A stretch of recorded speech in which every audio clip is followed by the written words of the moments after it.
Proverbe chapitre 1. Proverbe de Salomon, fils de David, roi d'Israël, pour connaître la sagesse et l'instruction, pour comprendre les paroles de l'intelligence, pour recevoir des leçons de bon sens, de justice, d'équité et de droiture, pour donner aux simples du discernement, aux jeunes hommes de la connaissance et de la réflexion. Que le sage écoute et il augmentera son savoir, et celui qui est intelligent acquerra de l'habileté. Pour saisir le sens d'un proverbe ou d'une énigme, des paroles des sages et de leurs sentences. La crainte de l'Éternel est le commencement de la science. Les insensés méprisent la sagesse et l'instruction. Écoute, mon fils, l'instruction de ton père, et ne rejette pas l'enseignement de ta mère, car c'est une couronne de grâce pour ta tête et une parure pour ton cou. Mon fils, si des pécheurs veulent te séduire, ne te laisse pas gagner. S'ils disent, viens avec nous, dressons des embûches, versons du sang, tendons des pièges à celui qui se repose en vain sur son innocence, engloutissons-les tout vifs, comme le séjour des morts, et tout entier, comme ceux qui descendent dans la fosse. Nous trouverons toutes sortes de biens précieux, nous remplirons de butin nos maisons. Tu auras ta part avec nous, il n'y aura qu'une bourse pour nous tous.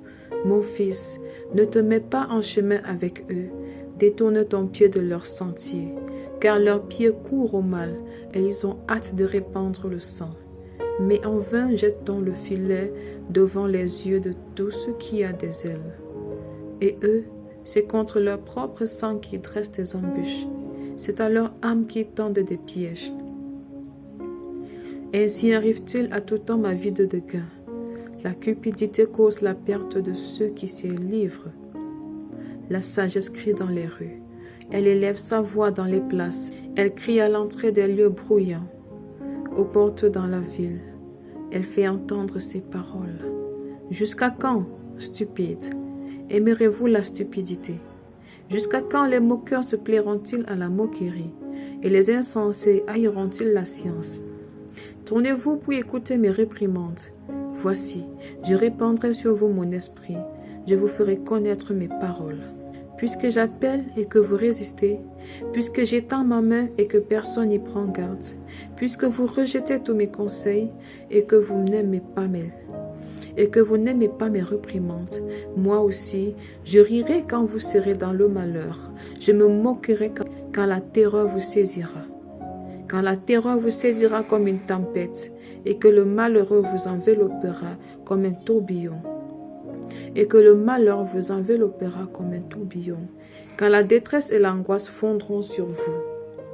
Alors ils m'appelleront et je ne répondrai pas. Ils me chercheront et ils ne me trouveront pas, parce qu'ils ont haï la science et qu'ils n'ont pas choisi la crainte de l'Éternel, parce qu'ils n'ont point aimé mes conseils et qu'ils ont dédaigné toutes mes réprimandes. Ils se nourriront du fruit de leur voix et ils se rassasieront de leurs propres conseils, car la résistance des stupides les tue et la sécurité des insensés les perd. Mais celui qui m'écoute reposera avec assurance et vivra tranquille et sans craindre aucun mal. Amen.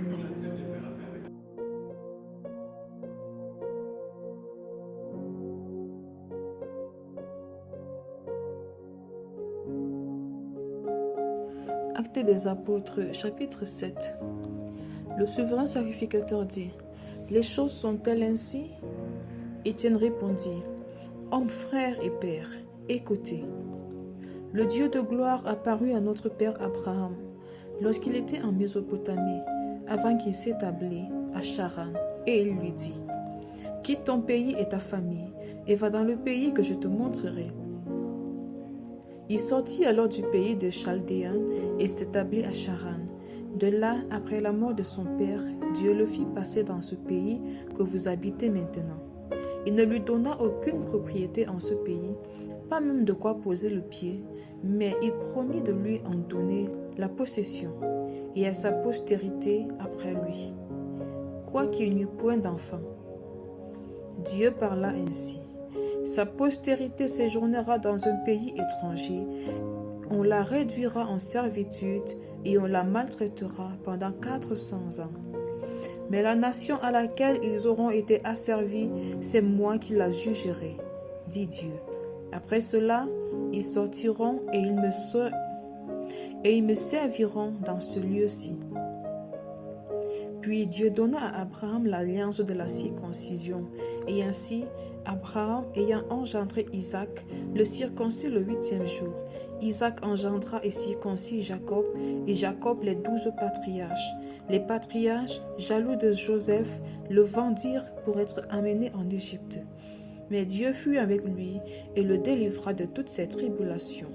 Il lui donna de la sagesse et lui fit trouver grâce devant Pharaon, roi d'Égypte, qu'il établit gouverneur d'Égypte et de toute sa maison.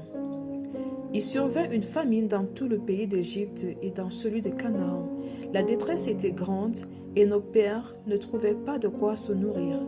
Jacob apprit qu'il y avait du blé en Égypte et y envoya nos pères une première fois. Et la seconde fois, Joseph fut reconnu par ses frères et Pharaon sut de quelle famille il était. Puis Joseph envoya chercher son père Jacob et toute sa famille, composée de 75 personnes.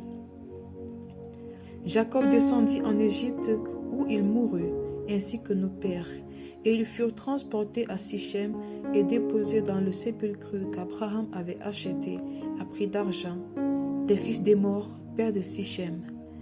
Le temps approchait où devait s'accomplir la promesse que Dieu avait faite à Abraham, et le peuple s'accrut et se multiplia en Égypte, jusqu'à ce que parut un autre roi qui n'avait pas connu Joseph. Ce roi, usant d'artifices contre notre race, maltraita nos pères au point de leur faire exposer leurs enfants pour qu'ils ne vécussent pas. À cette époque, naquit Moïse, qui était beau aux yeux de Dieu. Il fut nourri 3 fois dans la maison de son père. Et quand il lui était exposé, la fille de Pharaon le recueillit et le leva comme son fils. Moïse fut instruit dans toute la sagesse des Égyptiens et il était puissant en parole et en œuvre. Il avait 40 ans lorsqu'il lui vint dans le cœur de visiter ses frères, les fils d'Israël. Il en vit un qu'on outrageait, et prenant sa défense, il vengea celui qui était maltraité et frappa l'Égyptien. Il pensait que ses frères comprendraient que Dieu leur accordait la délivrance par sa main, mais ils ne comprirent pas. Le jour suivant, il parut au milieu d'eux comme ils se battaient, et il les exhorta à la paix. « Hommes, dit-il, vous êtes frères, pourquoi vous maltraitez-vous l'un l'autre ?» Mais celui qui maltraitait son prochain le repoussa en disant « Qui t'a établi chef et juge sur nous? Veux-tu me tuer comme tu as tué hier l'Égyptien ?» À cette parole, Moïse prit la fuite et il alla séjourner dans le pays de Madian où il engendra 2 fils. 40 ans plus tard, un ange lui apparut au désert de la montagne de Sinaï dans la flamme d'un buisson en feu. Moïse, voyant cela, fut étonné de cette apparition, et comme il s'approchait pour examiner, la voix du Seigneur se fit entendre. « Je suis le Dieu de tes pères, le Dieu d'Abraham, d'Isaac et de Jacob. » Et Moïse, tout tremblant, n'osait regarder. Le Seigneur lui dit, « Ôte tes souliers de tes pieds, car ce lieu sur lequel tu te tiens est une terre sainte. » J'ai vu la souffrance de mon peuple qui est en Égypte. J'ai entendu ses gémissements et je suis descendu pour le délivrer. Maintenant, va, je t'enverrai en Égypte. Ce Moïse qu'ils avaient régné en disant, qui t'a établi chef et juge, c'est lui que Dieu envoya comme chef et comme libérateur avec l'aide de l'ange qui lui était apparu dans le buisson. C'est lui qui les fit sortir d'Égypte en opérant des prodiges et des miracles au pays d'Égypte, au sein de la mer Rouge et au désert, pendant 40 ans. C'est ce Moïse qui dit aux fils d'Israël, « Dieu vous suscitera d'entre vos frères un prophète comme moi, celui qui, lors de l'assemblée au désert, étant avec l'ange qui lui parlait sur la montagne de Sinaï, et avec nos pères, reçut des oracles vivants pour nous les donner. Nos pères ne voulurent pas lui obéir, Ils le repoussèrent et ils tournèrent leur cœur vers l'Égypte, en disant à Aaron, « Fais-nous des dieux qui marchent devant nous, car ce Moïse qui nous a fait sortir du pays d'Égypte, nous ne savons ce qu'il est devenu. » Et en ce jour-là, ils firent un veau. Ils offrirent un sacrifice à l'idole et se réjouirent de l'œuvre de leurs mains. Alors Dieu se détourna et les livra au culte de l'armée du ciel, selon qu'il est écrit dans le livre des prophètes. M'avez-vous offert des victimes et des sacrifices pendant 40 ans au désert, maison d'Israël? Vous avez porté la tente de Moloch et l'étoile de Dieu Ramphan. Ces images que vous avez faites pour les adorer, aussi vous transporterai-je au-delà de Babylone. Nos pères avaient au désert le tabernacle du témoignage, comme l'avait ordonné celui qui dit à Moïse de le faire d'après le modèle qu'il avait vu. Et nos pères, l'ayant reçu, l'introduisirent sous la conduite de Josué dans le pays qui était possédé par les nations que Dieu chassa devant eux, et il y resta jusqu'au jour de David. David trouva grâce devant Dieu et demanda d'élever une demeure pour le Dieu de Jacob. Et ce fut Salomon qui lui bâtit une maison. Mais le Très-Haut n'habite pas dans ce qui est fait de main d'homme, comme dit le prophète. Le ciel est mon trône et la terre mon marchepied. Quelle maison me bâtirez-vous, dit le Seigneur, ou quel sera le lieu de mon repos? N'est-ce pas ma maison qui a fait toutes ces choses? Homme au cou raide, ainsi concis de cœur et d'oreille, vous vous opposez toujours au Saint-Esprit. Ce que vos pères ont été, vous l'êtes aussi. Lequel des prophètes vos pères n'ont-ils pas persécuté? Ils ont tué ceux qui annonçaient d'avance la venue du juste, que vous avez livré maintenant et dont vous avez été les meurtriers. Vous qui avez reçu la loi d'après des commandements d'anges et qui ne l'avez point gardée. En entendant ces paroles, ils étaient furieux dans leur cœur et ils grinçaient des dents contre lui. Mais Étienne, rempli du Saint-Esprit et fixant les regards vers le ciel, vit la gloire de Dieu et Jésus debout à la droite de Dieu. Et il dit, « Voici, je vois les cieux ouverts et le Fils de l'homme debout à la droite de Dieu. » Ils poussèrent alors de grands cris en se bouchant les oreilles et ils se précipitèrent tous ensemble sur lui, le traînaient hors de la ville et le lapidèrent. Les témoins déposèrent leurs vêtements aux pieds d'un jeune homme nommé Saul. Et ils lapidaient Étienne qui priait en disant, « Seigneur Jésus, reçois mon esprit. » Puis s'étant mis à genoux, il s'écria d'une voix forte, « Seigneur, ne leur impute pas ce péché. » Et après ces paroles, il s'endormit.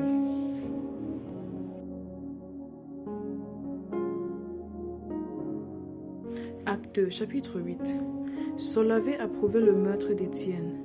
Il y eut ce jour-là une grande persécution contre l'église de Jérusalem, et tous, excepté les apôtres, se dispersèrent dans les contrées de la Judée et de la Samarie. Des hommes pieux ensevelirent Étienne et le pleurèrent à grand bruit. Saul, de son côté, ravageait l'église, pénétrant dans les maisons.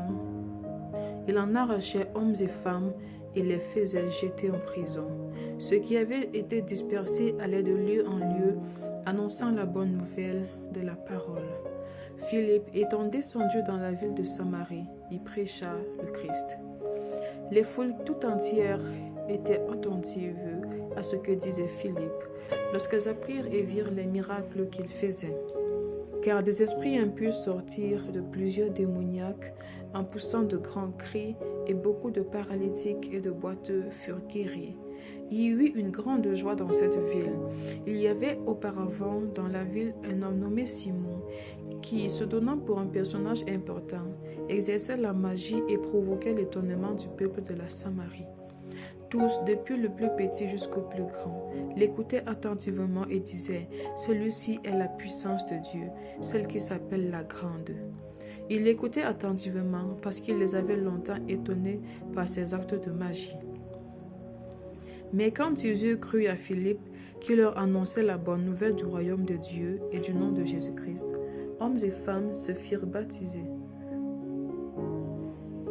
Simon lui-même crut, et après avoir été baptisé, il ne quitta plus Philippe, et il voyait avec étonnement les miracles et les grands prodiges qui s'opéraient. Les apôtres qui étaient à Jérusalem, ayant appris que la Samarie avait reçu la parole de Dieu, y envoyèrent Pierre et Jean. Ceux-ci, arrivés chez les Samaritains, prièrent pour eux afin qu'ils reçussent le Saint-Esprit.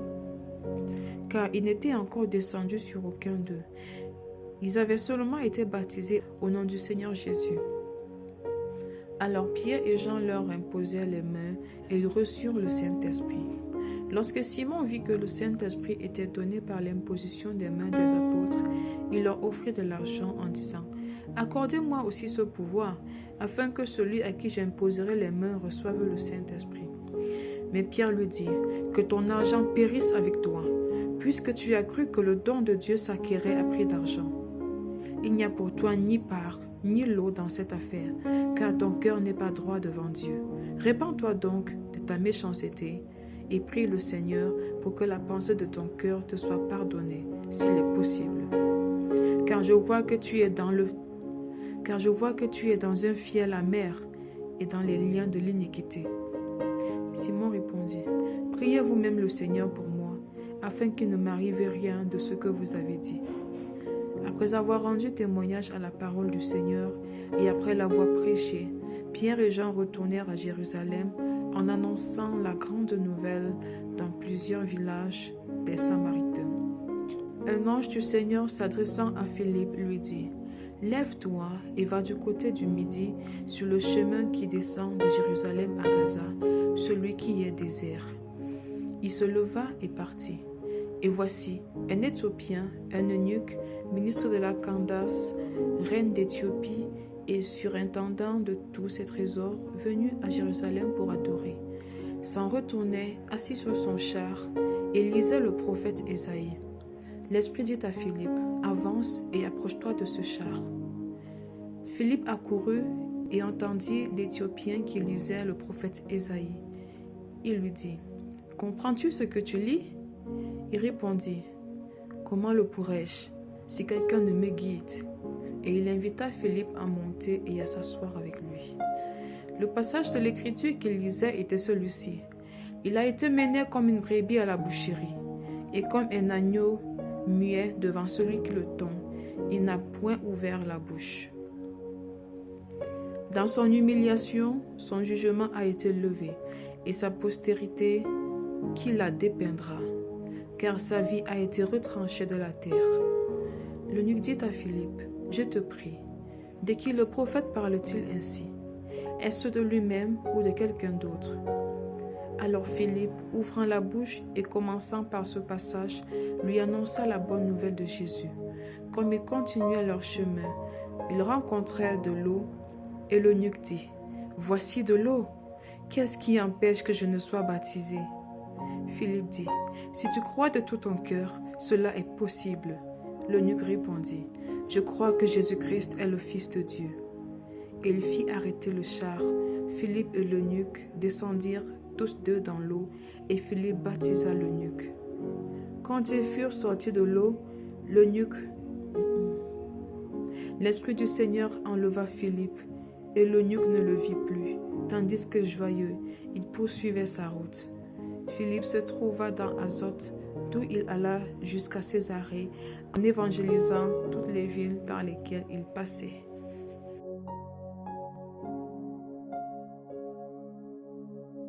Acte 2, chapitre 9. Cependant, Saul, respirant encore la menace et le meurtre contre les disciples du Seigneur, se rendit chez le souverain sacrificateur et lui demanda des lettres pour les synagogues de Damas, afin que, s'il trouvait des partisans de la nouvelle doctrine, hommes ou femmes, il les amena liés à Jérusalem. Comme il était en chemin et qu'il approchait de Damas, tout à coup une lumière venant du ciel resplendit autour de lui. Il tomba par terre et il entendit une voix qui lui disait « Saul, Saul, pourquoi me persécutes-tu » Il répondit « Qui es-tu, Seigneur ?» Et le Seigneur dit « Je suis Jésus que tu persécutes. Il te serait dur de régimber contre les aiguillons. Tremblant et saisi d'effroi, il dit, « Seigneur, que veux-tu que je fasse ?» Et le Seigneur lui dit, « Lève-toi, entre dans la ville, et on te dira ce que tu dois faire. » Les hommes qui l'accompagnaient demeurèrent stupéfaits. Ils entendaient bien la voix, mais ils ne voyaient personne. Saul se releva de terre, et quoique ses yeux fussent ouverts, il ne voyait rien. On le prit par la main et on le conduisit à Damas. Il resta 3 jours sans voir, et il ne mangea ni ne but. Or, il y avait à Damas un disciple nommé Ananias. Le Seigneur lui dit dans une vision, « Ananias ?» Il répondit, « Me voici, Seigneur. » Et le Seigneur lui dit, « Lève-toi, va dans la rue qu'on appelle la droite, et cherche dans la maison de Judas un nommé Saul de Tarse. » Car il prit, et il a vu en vision un homme du nom d'Ananias qui entrait, et qui lui imposait les mains afin qu'il recouvrât la vue. Ananias répondit, « Seigneur, j'ai appris de plusieurs personnes tous les maux que cet homme a fait à tes saints dans Jérusalem. Et il a ici des pouvoirs de la part des principaux sacrificateurs pour lier tous ceux qui invoquent ton nom. » Et le Seigneur lui dit, « Va, car cet homme est un instrument que j'ai choisi pour porter mon nom devant les nations, devant les rois et devant les fils d'Israël. Et je lui montrerai tout ce qu'il doit souffrir pour mon nom. » Ananias sortit, et lorsqu'il fut arrivé dans la maison, il imposa les mains à Saul en disant, « Saul, mon frère, le Seigneur Jésus qui t'est apparu sur le chemin par lequel tu venais m'a envoyé pour que tu recouvres la vue et que tu sois rempli du Saint-Esprit. » Au même instant, il tomba de ses yeux comme des écailles, et il recouvra la vue. Il se leva et fut baptisé. Et après qu'il eut pris de la nourriture, les forces lui revinrent. Saul resta quelques jours avec les disciples qui étaient à Damas. Et aussitôt, il prêcha dans les synagogues que Jésus est le Fils de Dieu. Tous ceux qui l'entendaient étaient dans l'étonnement et disaient, « N'est-ce pas celui qui persécutait à Jérusalem ceux qui invoquaient ce nom? Et n'est-il pas venu ici pour les amener liés devant les principaux sacrificateurs? » Cependant, Saul se fortifiait de plus en plus et il confondait les Juifs qui habitaient Damas, démontrant que Jésus est le Christ. Au bout d'un certain temps, les Juifs se concertèrent pour le tuer et leur complot parvint à la connaissance de Saul. On gardait les portes jour et nuit afin de lui ôter la vie. Mais pendant une nuit, les disciples le prirent et le descendirent par la muraille dans une corbeille. Lorsqu'il se rendit à Jérusalem, Saul tâcha de se joindre à eux, mais tous le craignaient, ne croyant pas qu'il fût un disciple. Alors Barnabas, l'ayant pris avec lui, le conduisit vers les apôtres et leur raconta comment sur le chemin Saul avait vu le Seigneur qui lui avait parlé et comment à Damas il avait prêché franchement au nom de Jésus. Il allait et venait avec eux dans Jérusalem et s'exprimait en toute assurance au nom du Seigneur. Il parlait aussi et disputait avec les Hellénites, mais ceux-ci cherchaient à lui ôter la vie. Les frères l'ayant su, l'amenèrent à Césarée et le firent partir pour Tarse. L'Église était en paix dans toute la Judée, la Galilée et la Samarie, s'édifiant et marchant dans la crainte du Seigneur, et elle s'accroissait par l'assistance du Saint-Esprit. Comme Pierre visitait tous les saints, il descendit aussi vers ceux qui demeuraient à Lyde. Il y trouva un homme nommé Aîné, couché sur un lit depuis 8 ans et paralytique. Pierre lui dit, « Aîné, Jésus-Christ guérit, lève-toi et arrange ton lit. » Et aussitôt il se leva. Tous les habitants de Lyde et du Saron le virent, et ils se convertirent au Seigneur. Il y avait à Joppé, parmi les disciples, une femme nommée Tabitha, ce qui signifie Dorcas. Elle faisait beaucoup de bonnes œuvres et d'aumônes. Elle tomba malade en ce temps-là et mourut. Après l'avoir lavée, on la déposa dans une chambre haute. Comme Lyde est près de Joppé, les disciples ayant appris que Pierre s'y trouvait, envoyèrent 2 hommes vers lui pour le prier de venir chez eux sans tarder. Pierre se leva et partit avec ces hommes. Lorsqu'il fut arrivé, on le conduisit dans la chambre haute. Toutes les veuves l'entourèrent en pleurant et lui montrèrent les tuniques et les vêtements que faisait Dorcas pendant qu'elle était avec elle. Pierre fit sortir tout le monde, se mit à genoux et pria, puis se tournant vers le corps, il dit « Tabitha, lève-toi ». Elle ouvrit les yeux et ayant vu Pierre, elle s'assit. Il lui donna la main et la fit lever. Il appela ensuite les saints et les veuves et la leur présenta vivante. Cela fut connu de tout Joppé, et beaucoup crurent au Seigneur. Pierre demeura quelque temps à Joppé chez un corroyeur nommé Simon.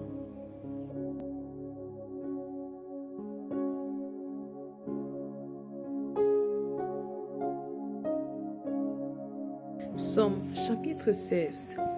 Hymne de David. Garde-moi, ô Dieu, car je cherche en toi mon refuge. Je dis à l'Éternel, tu es mon Seigneur, tu es mon souverain bien. Les saints qui sont dans le pays, les hommes pieux sont l'objet de toute mon affection. On multiplie les idoles, on court après les dieux étrangers. Je ne répands pas leur libation de sang. Je ne mets pas leur nom sur mes lèvres. L'Éternel est mon partage et mon calice. C'est toi qui m'assures mon lot. Un héritage délicieux m'est échu. Une belle possession m'est accordée. Je bénis l'Éternel, mon conseiller. La nuit même, mon cœur m'exhorte. J'ai constamment l'Éternel sous mes yeux. Quand il est à ma droite, je ne chancelle pas.